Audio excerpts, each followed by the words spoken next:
నమస్తే. ఇది కథ కాదు జీవితం కార్యక్రమానికి స్వాగతం.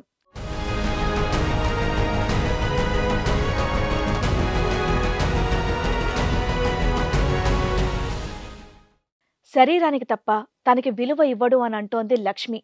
తన భర్త దృష్టిలో భార్య అంటే కేవలం ఒక బొమ్మ లాంటిదే తప్ప మరొకటి కాదు అని ఘోషిస్తోంది. అసలు తనకు వచ్చినటువంటి సమస్య ఏంటి, ఎలాంటి న్యాయం కావాలి అని కోరుకుంటుందో తన్నే అడిగి తెలుసుకుందాం. ఈ కార్యక్రమంలో మనతో పాటు ఉన్నారు ప్రముఖ హైకోర్టు అడ్వకేట్ రమ్యాకుల గారు. నమస్తే మేడం. నమస్తే అండి. ప్రముఖ సైకియాట్రిస్ట్ డాక్టర్ కళ్యాణ్ చక్రవర్తి గారు. నమస్తే సార్. లక్ష్మి గారు ఒక సమస్యతో ఇక్కడి వరకు వచ్చారు. అసలు తన సమస్య ఏంటనేది అడిగి తెలుసుకుందాం. నమస్తే అండి లక్ష్మి గారు. చెప్పండమ్మా, ఎక్కడి నుంచి వస్తున్నారు? కృష్ణానగర్ నుంచి. కృష్ణానగర్ నుంచి. ఓకే, ఏం చేస్తూ ఉంటారు? కూలి పని చేస్తాం. కూలి పని చేస్తూ ఉంటారు. ఏంటమ్మా ఇక్కడ రావడానికి ఏంటి మీ సమస్య? మా ఆయన రోజు తాగి కొడుతున్నాడు మేడం, ఒకసారి అడుగుతారని తీసుకొచ్చాము. ఇది తాగి కొడుతున్నావా లేదా అని అడగాల? లేదు మేడం, చాలా హింస పెడుతున్నాడు తాగి, అట్లా ఇట్లా పిచ్చి పిచ్చిగా చేస్తున్నాడు. అన్ని పిల్లల ముంగలే. ఎన్ని ఇయర్స్ అయింది మ్యారేజ్? 10 ఏళ్ళు అవుతుంది మేడం. 10 ఏళ్ళు. పిల్లలు ఎంతమంది? 2 పిల్లలు. 2 పిల్లలు. సో ఫస్ట్ నుంచి అలాగే ఉన్నాడా లేదా ఈ మధ్యనే? ఈ మధ్యలో అలా మారాడు మేడం. ఈ మధ్యలోనే. ఎందుకు అలా చేస్తున్నావు అడిగేవా? అడిగాను మేడం. ఏదేదో పిచ్చి పిచ్చిగా మాట్లాడతాడు, ఏదో 6 అది ఇది ఏదేదో చెప్తాడు. నాకు అంత అర్థం కావట్లేదు. ఏదేదో చెప్తాడు మేడం. బెడ్రూమ్లో వచ్చి నువ్వు అలాగ ఉండట్లేదు, నువ్వు ఇలాగ ఉండట్లేదు నాతోటి, అట్లా ఇట్లా అని పిచ్చి పిచ్చిగా మాట్లాడుతున్నాడు. ఇప్పుడు ఈ మధ్య కొత్తగా స్టార్ట్ అయిందా ఇదంతా? ఎన్నేళ్ళ నుంచి? దగ్గర 1 సంవత్సరం అట్లా అవుతుంది. సంవత్సరం నుంచి ఇలా అవుతుంది. మీ ఇంట్లో అత్త మావయ్య కానీ ఎవరన్నా ఉంటారా? అందరు ఊర్లో ఉంటారు. మరి వాళ్ళకి ఏమైనా చెప్పావా ఇలా ఇబ్బంది పడుతున్నాడు అని చెప్పేసి? తాగుడు మానిపించు, నీ వల్ల అవుతా తాగుడు మానిపించు అంటున్నారు. ఓహో, రిటర్న్ నిన్నే అంటున్నారా? మీ అమ్మ నాన్నకు చెప్పావా? పోనీ చెప్పలేదు మేడం. మా అమ్మ నాన్నకి చెప్పలేదు, మా అత్త మామకి చెప్పా. మీ అమ్మ నాన్న కూడా చెప్పు ఉండాల్సింది, ఒకసారి ఇలా జరుగుతుంది ఏదో మాట్లాడండి అని చెప్పి అన్నారంటే మమ్మల్ని కూడా అదే అంటారేమని చెప్పలేదు మేడం. సర్దుకు అమ్మ అంటారు ఎట్లయినా. మీరే కొంచెం చెప్పండి మేడం. ఏదో ఇప్పుడు కొట్టడం ఒకటే సమస్య, ఇంకేమి ఇంకెటువంటి గొడవలు లేవు. ఉన్నప్పుడే ఏదేదో చెప్తాడు మేడం. ఫిజికల్ రిలేషన్ లో కోఆపరేట్ చేయమని హెరాస్ చేస్తున్నాడు. పిల్లల వయసు ఎంత? 8-9 ఉంటాయి. 8-9. సరే, ఇప్పుడు ఇవిడ ఇలా చెప్తుంది కాబట్టి ఆయన్ని కూడా కనుక్కుందాం ఒకసారి. నమస్తే అండి. నమస్తే మేడం. మీ పేరు? వెంకటేశ్వర్లు అండి. వెంకటేశ్వర్లు గారు. అదో మీ ఆవిడ చెప్తుంది, విన్నారా? అదే అబద్ధం అండి. అబద్ధమా? ఊరికి అబద్ధం ఎందుకు చెప్తుందండి? పొద్దున్న లేచి పని చేసి వస్తాండి. పని చేసి ఇంటికి వచ్చి కానీ పట్టించుకోదండి, పిల్లల్ని పట్టించుకోదు. అదే టీవీ చూస్తుంది. ఆవిడ పనికి వెళ్తుందా? నేను కూడా వెళ్తాను మేడం. అప్పుడు నేను కూడా నేను పొద్దున్న పనికి వెళ్తాను. మీరు ఎక్కడికి, మీరేం పనికి వెళ్తారు? పనికే పోతా. మీరు డైలీ పనికి వెళ్తారు? పనికి పోతా. సాయంత్రానికి వచ్చా నన్ను పట్టించుకోదండి. మరి మీ ఆవిడ కూడా పనికి పోతుంది కదా? మనం పట్టించుకోవట్లేదు నన్ను కూడా. కాదే, నువ్వు పనికి వెళ్తావు, ఆవిడ పనికి వెళ్తుంది. ఇంటికి వచ్చినాక ఎవరెవరిని పట్టించుకోవాలి? ఆవిడకి డబుల్ పనా? ఇంట్లో పిల్లల్ని పట్టించుకోవాలి, ఇల్లు సర్దేలు, నీకు వంట చేసి పట్టించుకోవాలి. కష్టపడతాం కదండి. మరి ఆవిడ కూడా కష్టపడేసి వస్తుంది కదా. కాబట్టి పిల్లగాలను పట్టించుకోదండి. వచ్చాకైనా మీరు పట్టించుకుంటారా? ఇంట్లో పిల్లకాయలను పట్టించుకుంటారు, ఇవిడికి ఏం కావాలో అన్ని తెచ్చి పెడతారు, ఇంట్లో ఎటువంటి ఇబ్బంది లేకుండా చూసుకుంటారు. ఆవిడ ఇప్పుడు చూసుకోవట్లేదు. చూసుకోవట్లేదు నన్ను. ఎందుకని అడిగారా? అడిగాను. అడిగితే పొద్దు ఏం మాట్లాడదు. టీవీ చూస్తున్నది. వాళ్ళ అమ్మ నాన్నతో ఫోన్ మాట్లాడదు పొద్దుంతా మాత్రం. టీవీలో ఏం చూస్తుంది? మా సీరియల్ ఏమని చూస్తుందా? అన్ని సీరియల్లో ఉన్నాయి. అన్ని ఉన్న సీరియల్ అన్ని చూస్తుందేమో. అలా చూడకమ్మా, ఇప్పటి నుంచి 6:30కి వచ్చే సీరియలే చూడు ఈ టీవీలో. మేడం ఖాళీగా ఉన్నప్పుడే చూస్తాను మేడం. పనికి వెళ్తాను కదా, నేను ఎప్పుడు చూస్తాను సీరియల్? ఖాళీగా ఉన్నప్పుడే చూస్తాను. వాళ్ళ అమ్మ నాన్నతో పొద్దు ఫోన్ మాట్లాడదండి. ఫోన్లు చెవులు ఫోన్ చేయదు. పట్టించుకోదంటే ఏ రకంగా పట్టించుకోదంటున్నారు? అంటే ఇంట్లో వంట లాంటిది ఏం చేయట్లేదా? మరి ఇంకేం కావాలి? పిల్లలకు తినిపిస్తుందా? ఇంటికి వచ్చాక కొద్దిగా విమానం చేయాలిగా. ఇంటికి వచ్చాకనా కొద్దిగా. వెంకటేశ్వర గారు, మీ తాగుడు ఏ లెవెల్లో ఉంది ఫస్ట్ అది చెప్పండి. అది ప్రైమరీ డిస్కషన్. మీరు ఎంత తాగి కొడతావంటే ఏంటి సంగతి? నైట్ తాగుతాను. ఇంటియా మించుతుందా? ఎక్కువ తాగు. ఎన్ని ఇయర్స్ బట్టి డ్రింకింగ్ అలవాటు ఉంది మీకు? 15 సంవత్సరాలు బట్టి. 10. పెళ్లి అయిన తర్వాతే మొదలైందా కార్యక్రమం? అంత పెళ్ళాకనే. మందు కొట్టిన తర్వాత స్పృహలోనే ఉంటారా? బ్రెయిన్ అన్ని చుట్టుపక్కల ఏం జరుగుతున్నాయి అన్ని గుర్తుంటదా? మర్నాడు ఉదయం లెగిసిన తర్వాత ముందు రోజు తాగి ఏం మాట్లాడాను అన్నది గుర్తుంటదా? మైండ్ బ్లాంక్ అవుద్దా? గుర్తుంటే మళ్ళీ పొద్దున్న మళ్ళీ పనికి వెళ్తా. అందునుంచి ఇప్పుడు నువ్వు చెప్పే ఈ కథ అంతా మేము నమ్మాలంటే ఫస్ట్ నీ సబ్జెక్ట్ క్లారిటీ రావాలి. కరెక్ట్ అండి. నేను పొద్దున్న లేక గుర్తుంటే పొద్దున్న లెగిస్తే బేస్ చేసుకుని. ఇప్పుడు ఆన్ లో ఉన్నారా ఆఫా? ఇప్పుడు ఆన్ ఆఫ్? ఆనులే ఆపులే, మామూలుగా ఉండండి. మామూలుగానే ఉన్నారా? అంటే దానికి వ్యాలిడిటీ ఉండాలి కదా. మరి తాగిన తర్వాత మీరు ఎలా ప్రవర్తిస్తున్నారు అనేటటువంటిది మాకు ఎలా అర్థమవుతుంది? ఇప్పుడు ఒక ఆడపిల్ల బయటకు వచ్చి 15 సంవత్సరాలు పెళ్ళైన తర్వాత మగాడు వచ్చి తాగి నన్ను ఈ విధంగా శారీరకంగా హింస పెట్టి సెక్షువల్గా ఇబ్బంది పెడుతున్నాడు, పిల్లలు అనేటటువంటిది చూడకుండా మాట్లాడుతున్నాడంటే ఎంత ఎంత భయంకరమైనటువంటి అనుభవం ఉంటే కనుక ఈ రోజు ఇలా పబ్లిక్ ప్లాట్ఫామ్కి వచ్చి ఆవిడ ఇలా మాట్లాడుతుంది అంటే అందులో నిజం ఉన్నట్టే కదా. ఈ విధంగా వచ్చి ఆవిడ ఇక్కడ కూర్చుని నీ మీద కథలు చెప్పాల్సినటువంటి అవసరం లేదు కదా. లేదంటే కథలు చెప్పడానికి ఆవిడకి ఏమైనా కారణం ఉందా ఈ కథలు చెప్పడానికి? ఆవిడ మంచి ఆవిడేనా? మా ఉద్దేశం ఉంది, మాది కూడా వినాలి కదా, మాది కూడా వినాలి. అదే మీ ఉద్దేశం ఏంటి? సార్ మీరు కాస్త నిదానంగా మాట్లాడండి, పదాలు అర్థం కావట్లేదు. తాగటం కరెక్టే. తాగిన తర్వాత ఆవిడతో అలా శారీరకంగా వ్యవహరించడం అనేటటువంటిది కరెక్టా రాంగా, లేదంటే మీకు గుర్తులేదా? అది గుర్తులేదండి. అది సో గుర్తులేని సబ్జెక్ట్ గురించి మీరు మాట్లాడలేరు. ఆవిడ తాగట్లేదు కాబట్టి మీరు ఏం చేస్తున్నారు అనేది ఆవిడకి బాగా గుర్తుంది కాబట్టి మీరు తాగిన తర్వాత అలా వ్యవహరిస్తున్నారు అనేది ఆవిడ పాయింట్ క్లియర్, కరెక్ట్ అనమాట. మరి అది తప్ప ఒప్ప? అది తప్పండి. మరి అదే ఆవిడ అక్కడ చెప్పుకొచ్చింది, ఆవిడకి ఇబ్బందే అది. నాకు ఇంటికి వచ్చి కొద్దిగా మొగడం గౌరవ సాయంత్రం పూట పొద్దుగా అసలు మీకు ఏమీ గుర్తే ఉండట్లేదు కదండి, ఆవిడ గౌరవిస్తుందో లేదో మీకు ఎలా తెలుస్తుంది? పిల్లగాని పడుచుకోపోతే దాన్ని పడుచుకోవద్దు, పక్క ఏదో ఏమేదో అవన్నీ గుర్తున్నాయా? అవన్నీ గుర్తున్నాయా? గుర్తు పక్క పక్క నొలకమ్మ మంచం అనుకుంటాను నేను వచ్చి, మరి తెల్లపోతే అట్ట పడుకో అట్లా లేచి సో నీకు అన్ని గుర్తే? బాక్స్ క్యారేజ్ కూడా కడదు మాకు.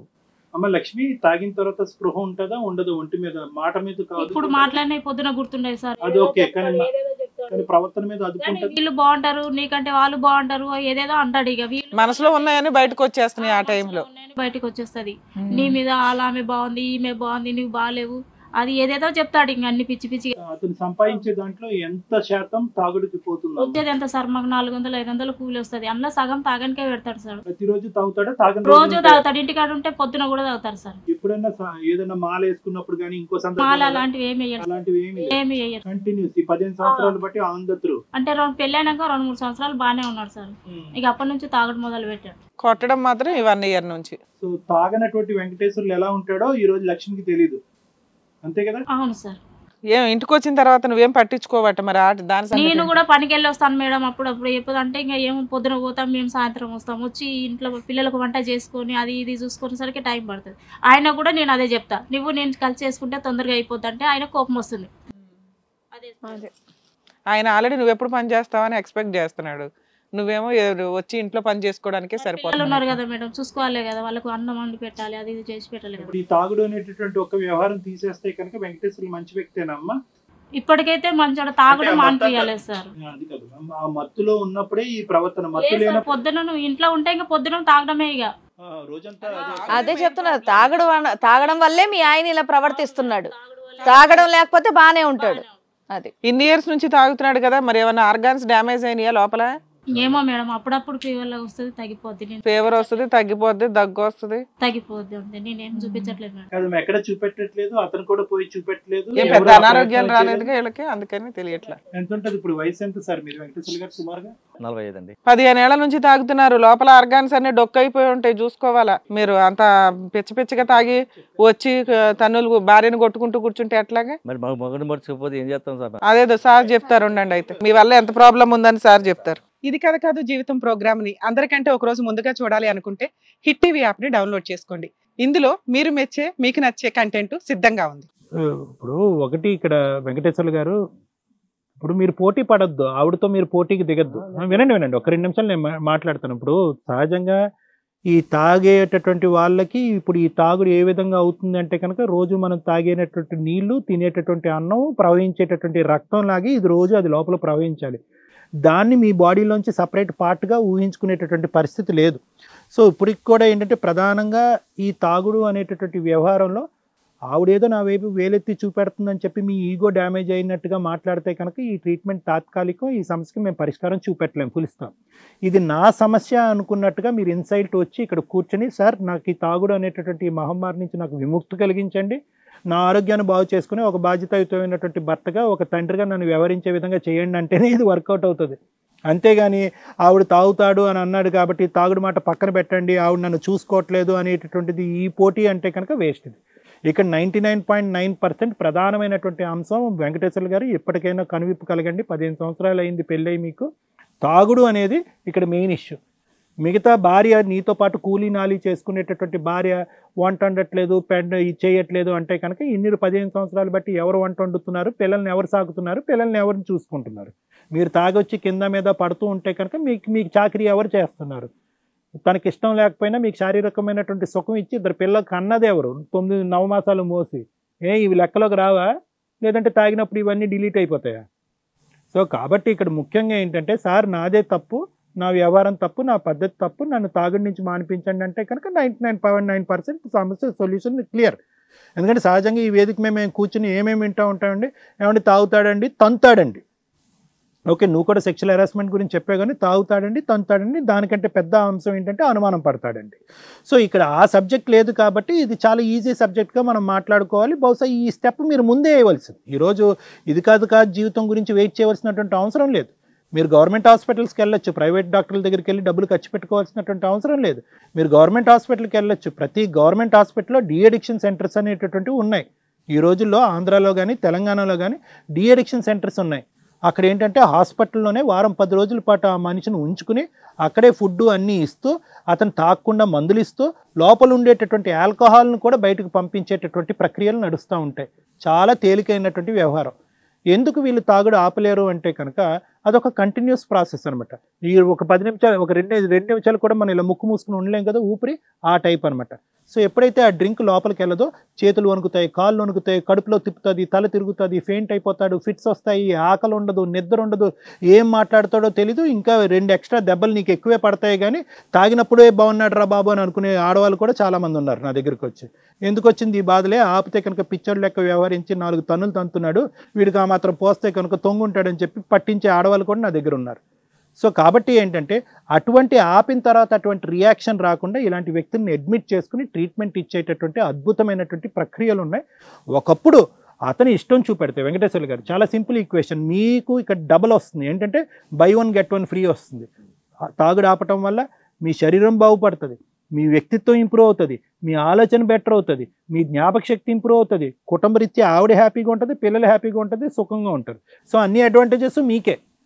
సో మీరు first of all most important ఏంటంటే తాగుడికి బానిసైనటువంటి మీరు 15 సంవత్సరాలు దాని పైపెచ్చో దానికి అలవాటు పడినటువంటి మీరు దానికి గుడ్ బై చెప్పడానికి నా యొక్క సహకారం కానీ లేదంటే నా గైడెన్స్ కానీ తీసుకోవడానికి మీరు రెడీగా ఉన్నారు? లేదు చెప్పండి, కేల్కతం దుకాన్ బంద్. రెడీయా? రైట్. ఫస్ట్ ఆఫ్ ఆల్ ఏంటంటే అది అంత ఈజీ కాదు. అది కూడా నేను చెప్తున్నాను లక్ష్మి గారు, అతను అన్నంత ఈజీ కాదు. ఎందుకంటే కనుక ఒకసారి ఆ తాగుడు ఆపేసిన తర్వాత బెల్ట్ షాపులు మూయలేం, బార్లు మూయలేం, పబ్బులు మూయలేం, వైన్ షాపులు మూయలేం. సో అటువంటి పరిస్థితుల్లో ఏమవుతుందంటే కనుక దానికి అతను మళ్ళీ అలవాటు పడేటటువంటి దానికి అవకాశం ఉంటుంది. కాబట్టి ఒక బీపీ, షుగరు, థైరాయిడ్కి సంబంధించినటువంటి ట్రీట్మెంట్ లాగే నెక్స్ట్ 2-3 సంవత్సరాల పాటు ఆ తాగుడు మళ్ళీ బానిస అవ్వకుండా తీసుకునేటటువంటి ట్రీట్మెంట్లు, జాగ్రత్తలు తీసుకోవాల్సినటువంటి అవసరం ఉంది. సో ఇదేంటంటే కేవలం వెంకటేశ్వర్లకు సంబంధించినటువంటి సబ్జెక్ట్ కాదు, ఇది భార్యాభర్తలు ఇద్దరికి సంబంధించి కలిసి చేయవలసినటువంటి ఒక జబ్బు. అతను ఒక క్యాన్సరో ఇంకోటో బాధపడినప్పుడు ఎలా అయితే నువ్వు సహాయం చేస్తావో ఆ విధంగా అతన్ని తిట్టి, కొట్టి, అవమానించి, అనుమానించకుండా అతనితో పాటు నువ్వు ప్రయాణం చేస్తూ ముందుకు వస్తే కనుక నేను హెల్ప్ చేయగలను.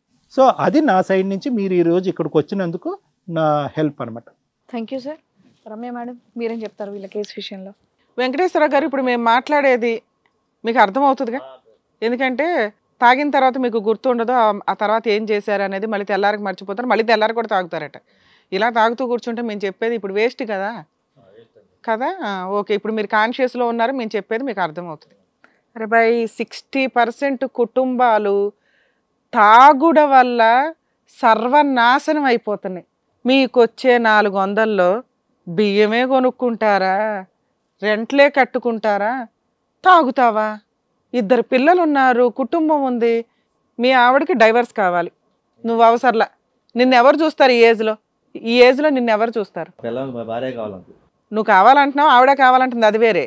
వద్దు అంటే నీ పరిస్థితి ఏంటో నీ బ్రెయిన్కి వెళ్ళాలి అని అడుగుతున్నాను నేను. నీలాంటి వాడితో కాపురం చేయాల్సిన అవసరం ఆవిడకి లేదు. నాకు వద్దురా మొర్రో రోజు తాగొచ్చి కొట్టే భర్త అని ఆవిడ కూలేదో ఆవిడ పడుతుందో ఆ పిల్లలను కూడా ఆవిడ పోషించుకోగలదు. ఆవిడ కాళ్ళ మీద నిలబడి 2 పోషించగలదు, 2 పిల్లలను కూడా. నువ్వు ఆవిడ మీద ఆధారపడి ఉన్నావు. నిన్ను ఈ ఏజ్లో వదిలేస్తే నీ బతుకేంటో తెలుసా? నీ పరిస్థితి ఏంటో ఊహించుకోమంటున్నారు. మీ తల్లిదండ్రులు నీకు ఈ వయసులో ఏం తిండి పెట్టరు. 45 ఏళ్ళు వచ్చిన వాళ్ళే ముసలోళ్ళు మంచాల మీద ఉండుంటారు. వాళ్ళని చూడాల్సిన వయసులో నువ్వు మంచాలకు వేలాడతావా? ట్రీట్మెంట్లకు వెళ్తావా? ఎవరు నాశనం చేశారు నీ లైఫ్ని? ఎవరు ఆలోచించాలి నీ గురించి? నువ్వు ఆలోచించుకోవాలి. నీ మీద 3 ఆధారపడి ఉన్నారు, నీ తల్లిదండ్రులు ఆధారపడి ఉన్నారని నువ్వు ఆలోచించుకోవాలి. నీ గురించి ఏ గవర్నమెంట్ ఆలోచించదు, ఏ బెల్ట్ షాపు ఆలోచించదు, ఏ సారా అమ్మేవాడు ఆలోచించడు. అర్థమవుతుందా? మీ జీవితాలు మీరు సర్వనాశనం చేసుకొచ్చారు. మీకుంటే పావలా సంపాదనతో మీకు ఇంత తాగుడు అవసరమా? దీనికో మళ్ళీ కొంచెం సాంప్రదాయాలు, దీనికి ఒక గుడ్ విల్, ఫ్రెండ్షిప్ దగ్గర మళ్ళీ డ్యామేజ్ అయిపోద్ది. ఎవరు లాస్ అవుతున్నారు ఇక్కడ? మీ ఆరోగ్యం డ్యామేజ్ అయితే ఎవరికి రెస్పాన్సిబిలిటీ? నువ్వే పోతావు, ఎవరికి లాస్ లేదు ఇక్కడ. నువ్వు పోతే ఈ పిల్లకి చాలా హ్యాపీ తెలుసా, ఎందుకంటే నువ్వు ఉండి వచ్చి ఉపయోగపడిందే లేదు ఇక్కడ.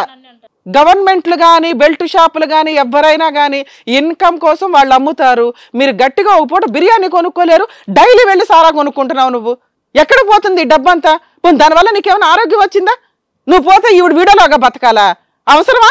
2 పిల్లలు అనాథలాగా బతకాలా నిన్ను పెళ్లి చేసుకున్నందుకు? మేడం, భూప్రపంచంలో నేను ఇంతవరకు నాకున్న సీనియారిటీకి వీళ్ళు మారాలి అని అనుకోకపోతే ఎవరు తిట్టుకున్నా నేనేం మాట్లాడినండి. నేను లెక్క కూడా చేయను. సిగరెట్ తాగేవాడు కానీ ఇలా అడిక్ట్ అయిపోయిన వీళ్ళు కానీ వాళ్ళు మారాలి అనుకుంటే తప్ప మానిపించే ట్రీట్మెంటే లేదు. ట్రీట్మెంట్ సపోర్టు, విల్ పవర్తో నా జీవితాన్ని నేను కాపాడుకోవాలండి అనే వ్యక్తులకు మాత్రమే. సార్ ఇందా నుంచి అంత కష్టపడి అడిగింది ఏంటి?